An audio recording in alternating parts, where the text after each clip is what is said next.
এখনই গরমের ছুটি নয়, প্রয়োজনে ক্লাসের সময় বদলের ভাবনা সরকারের। এরকমই চিন্তাভাবনা চলছে পশ্চিমবঙ্গ সরকারের।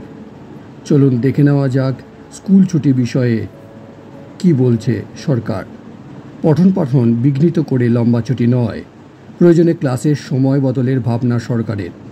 চলতি বছরে রাজ্যের সরকারি এবং সরকার পোষিত স্কুলগুলিতে মে মাসের 12 তারিখ থেকে 23 তারিখ পর্যন্ত গরমের ছুটি পড়ার কথা। তাই চলুন দেখে নেওয়া যাক কি বলছে সরকার। চৈত্রেই তীব্র দহন, তবে এখনই স্কুলগুলিতে লম্বা ছুটির পথে হাঁটছে না রাজ্য সরকার। ইতিমধ্যেই স্কুলে স্কুলে শুরু হয়ে গিয়েছে প্রথম থেকে অষ্টম শ্রেণীর সাবমেটিভ পরীক্ষা।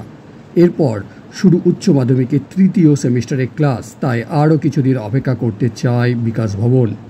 গরমের ছুটি নিয়ে চট জলদি সিদ্ধান্তের বদলে জেলাভিত্তিক রিপোর্টের পর্যালোচনা করে সিদ্ধান্ত গ্রহণ করতে চান কারা?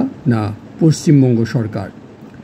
চলতি বছরে রাজ্যের সরকারি এবং সরকার পোষিত স্কুলগুলিতে মে মাসের 12 থেকে 23 তারিখ পর্যন্ত গরমের ছুটি পড়ার কথা, কিন্তু ইতিমধ্যেই গরম বাড়তে শুরু করেছে।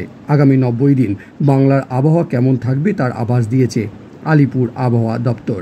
মৌসুম ভবনের প্রকাশিত তথ্য অনুযায়ী এপ্রিল থেকে জুন মাসে পশ্চিমবঙ্গ সহ আরও বেশ কিছু রাজ্যে তীব্র গরমের কবলে পড়তে চলেছে। এদিকে রাজ্যের স্কুলগুলিতে এপ্রিল এবং সেপ্টেম্বর ও মে মাসে আয়োজিত পরীক্ষার ভিত্তিতেই পড়ুয়াদের সার্বিক মূল্যায়ন করা হচ্ছে, যার মধ্যে এপ্রিলের পরীক্ষা ইতিমধ্যেই শুরু হয়ে গিয়েছে এবং এই পরীক্ষা শেষে শুরু হবে উচ্চ মাধ্যমিকের তৃতীয় সেমিস্টারের ক্লাস। এই পরিস্থিতিতে কি করে সমস্ত সিলেবাস শেষ হবে তা নিয়ে বড্ড কপালে চিন্তার ভাঁজ শিক্ষক থেকে শিক্ষক সংগঠনগুলির।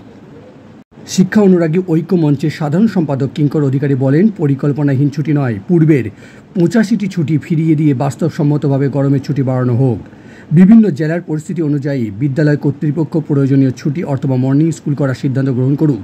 না হলে পরিকল্পনাহীনভাবে সরকারি প্রাথমিক বা সরকারি বিদ্যালয়গুলিতে গ্রীষ্মে প্রায় দু মাস ছুটি, অথচ বেসরকারি স্কুলগুলি চালু থাকলে পঠন পাঠন বিঘ্নিত হবে।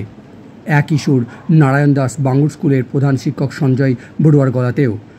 স্কুলের সাবমেটিভ পরীক্ষা চলছে, তারপরই তৃতীয় সেমিস্টারের ক্লাস শুরু হবে। লম্বা ছুটি পড়লে ক্ষতি হবে পড়ুয়াদের। সাবমেটিভ পরীক্ষা চলাকালীন গরমের ছুটি নিয়ে সংগঠনগুলি উদ্বেগ প্রসঙ্গে মধ্যশিক্ষা পর্ষদের সভাপতি রামানুজ গঙ্গোপাধ্যায় বলেন, যারা এই প্রশ্ন তুলছেন তারা আর যাই হোক ছাত্রছাত্রীদের কথা ভাবছেন না। এই তদবিরমূলক প্রশ্ন তুলে সংগঠনগুলির কতিপয় শিক্ষক অজুহাত খুঁজছেন স্কুল না যাওয়ার। পরবর্তীকালে পর্ষদের উপরই যাতে দায় চাপানো যায় তারই প্রস্তুতি নিতে চলেছেন তারা। কোনো লিখিত ঘোষণা না হলেও সরকারি সিদ্ধান্ত অনুযায়ী গরমের জন্য এবছর 11 দিন ছুটি কথা স্কুলগুলিতে, যা শুরু 12ই মে থেকে, অর্থাৎ এখনও বহু দেরি স্কুল ছুটি পড়ার। গত বছর 9 থেকে 20 মে ছিল গরমের ছুটি, কিন্তু মুখ্যমন্ত্রী ঘোষণার পর 21 এপ্রিল ছুটি পড়ে যায় স্কুলগুলিতে।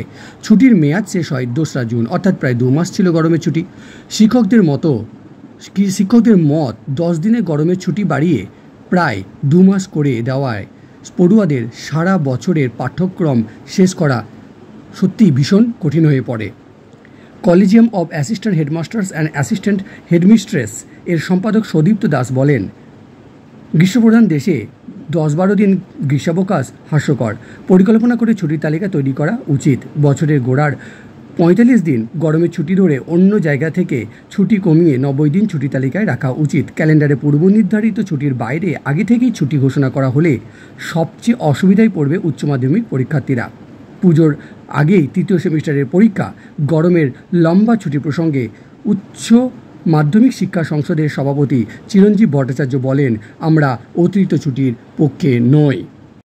সেমিস্টার পদ্ধতির অতিরিক্ত ছুটি থাকলে টিচিং লার্নিং প্রসেসে সমস্যা হবে। সামনে উচ্চ মাধ্যমিকের তৃতীয় সেমিস্টার, পরিস্থিতি বুঝে দুপুরের বদলে সকালে ক্লাস করাক স্কুলগুলি। তাহলে আজকে আমরা জানতে পারলাম যে গরমের ছুটি কিন্তু এখনই পড়ছে না, তবে আবহাওয়ার কি পরিস্থিতি সেটা দেখে পরবর্তীকালে সরকার কি বলে সেদিকে আমরা লক্ষ্য রাখব অতি অবশ্যই। তবে মর্নিং স্কুল হলে পঠন পাঠন কিন্তু চালিয়ে যেতে পারবে শিক্ষকরা, যাতে ছাত্রছাত্রীদের সুবিধা হবে। কিন্তু স্কুলগুলি একেবারে বন্ধ হয়ে গেলে ছাত্রছাত্রীদের সত্যি খুবই অসুবিধার ব্যাপার। আজকে এই পর্যন্ত, ধন্যবাদ।